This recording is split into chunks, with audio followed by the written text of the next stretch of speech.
The moment Emily's car disappeared down the driveway en route to her so-called business trip in Chicago, Daniel moved without hesitation. He wasn't going to drown in sadness or demand explanations she'd only distort with more lies. He had seen the truth unravel slowly over the past few weeks.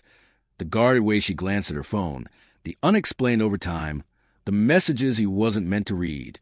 He had pieced it all together.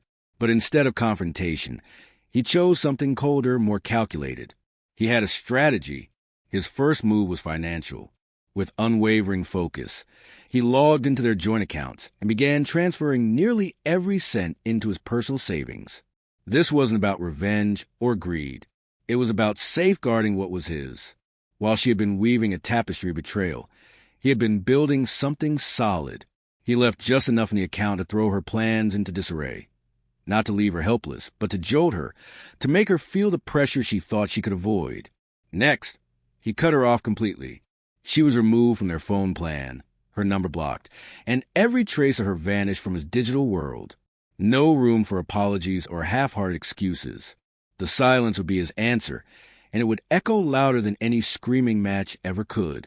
What he hadn't expected was a phone call the following day. Her mother's name lit up his screen, and he answered without hesitation. The voice on the other end came at him like a storm. "You selfish bastard," she snapped. "Emily can't even enjoy her trip with a real man because of you." Daniel didn't flinch. Her fury rolled off him like rain on glass. When she paused, he responded with unshakable calm.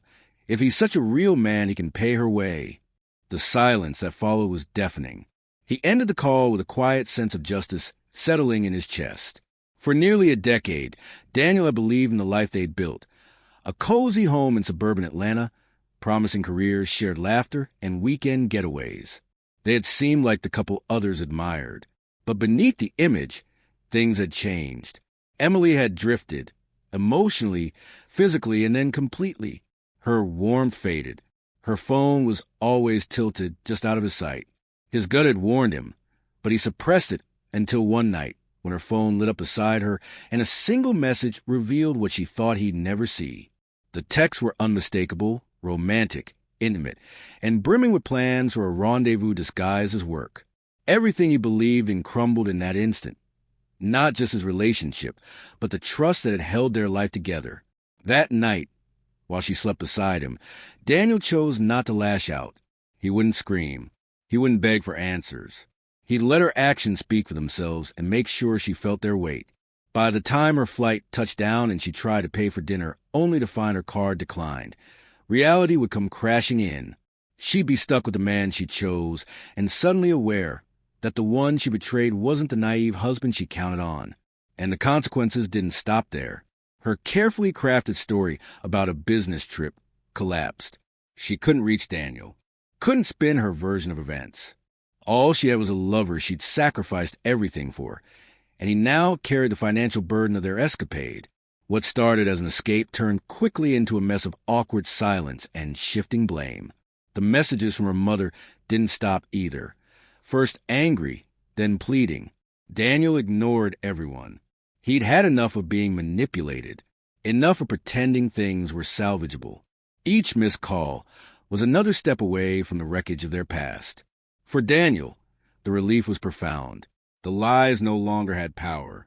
Emily had gambled everything, his love, their shared life, for fleeting excitement, and she lost. He, on the other hand, had taken control. With clear purpose, he began rebuilding, piece by piece, finally free of her shadow. No more masks, no more denial. Looking back, he realized this wasn't about revenge. It was about taking back his voice. Sometimes healing isn't just about walking away. It's about making sure the person who betrayed you feels what they've done. And now, with his life firmly back in his hands, Daniel felt something he hadn't in a long time: peace. As for Emily, the consequences of her betrayal would stay with her. She had underestimated the man who had once loved her most.